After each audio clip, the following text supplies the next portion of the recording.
So there's a statistic, speaking of parents, there's a statistic that says that 67% of new parents report a decline in relationship satisfaction during the first 3 years of a baby's life.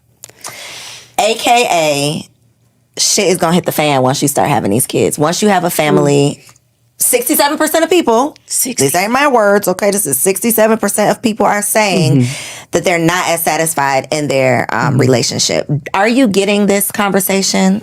I know the answer. It's hilarious. No. What's hilarious to me, this was my dissertation topic.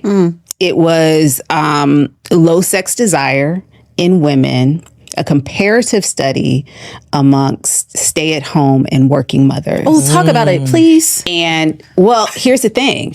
This is what I found. Home. Are you? I am. Have been for 8 years. Here's the thing. It doesn't matter whether you stay at home or not. You're going to have low sex desire. So all women have low sex desire? Is that the bottom line? Oh my God. At some point, I'm not saying that you do, right? At some point in our lives, the statistic is that 80% of women at some point will have low sex desire.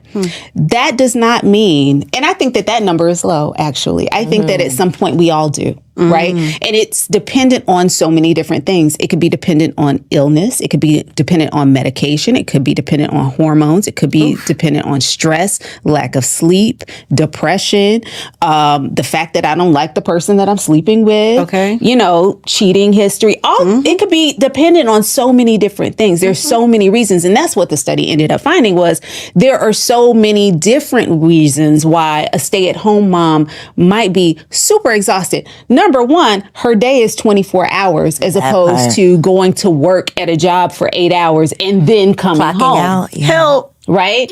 So if a stay-at-home mom could get up at 8 or check in at 9 and then be off the clock at 5, she'd have energy for a lot more. I pray my husband tunes in to this podcast. But the fact of the matter is, at 5 o'clock, she figuring out what dinner is, and at 6 o'clock, she trying to make sure all the homework and all the homework, baths, all of that. Hopefully, she gets to watch her own TV program. Oh, no, maybe, but she's probably continuing doing all of the things that happen. So she ending up working like 12, 14-hour days as opposed to an 8-hour.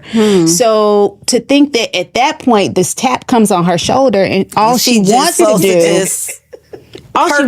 do is be left alone and sleep and do what she wants to do. So, I mean, we all experience it. And I think when we start to be honest about that and give ourselves permission to feel how we feel in whatever moment, but also to advocate for ourselves and ask for what we need in the time that we need it. And hopefully we've partnered with someone who recognizes that and is willing to give us that when we need it. Marriage requires so much self-awareness. It does. Because your husband will pick up things about you that you may not even picked up about you. Baby. Like you don't even know the root of course not. The things to be able to communicate so that he can understand. Of course not. Yeah.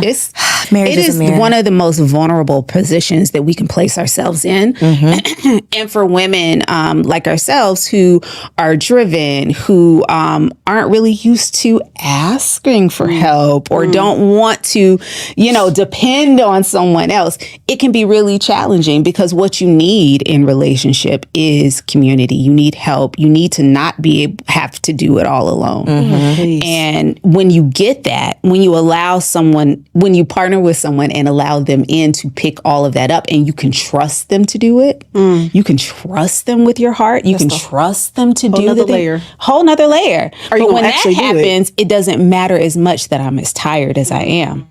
Because you've lifted a weight off of me that now I can actually give you. I have the capacity, I have the room to give you something that you need in this moment as well. I got so much. I saw a clip, and I'm probably sent you 25,000 clips, but I saw a clip that the woman was saying, like, in this stage, in this season, what turns her on, foreplay for her, treat me right. Sure. Help me around this house. Make sure that you done something for these kids. Make sure that you have taken care of something to lighten my load. Like, that's what's going to make me want to take these panties off. Right. That's what's going to get me excited. Not the things that I cared about when I was 21, because I don't care about that anymore. At this season, it really is about that. It is about showing up as a partner.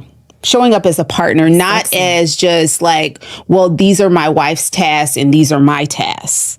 Because all of the tasks belong to both of us. Our task. Right. So if the kids need to be bathed, you're not really waiting on me to get the bath water running.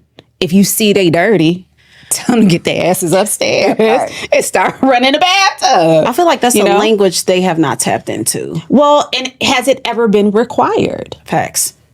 Has it ever been required? And, Yeah. and here's the thing, and I'm not saying we, right? But I'm saying as women, sometimes we've created a culture because we are, Exhausted. no. Because we are so damn good at it. so much. We do it all. What we tend to do, and I don't want to put all women and all men in any category or any box, but what we tend to do, we see something that needs to be done and we do it. Yeah, that's true. We jump to it. That's true. We don't allow things to linger, honey. We ain't got time to tarry. Okay? When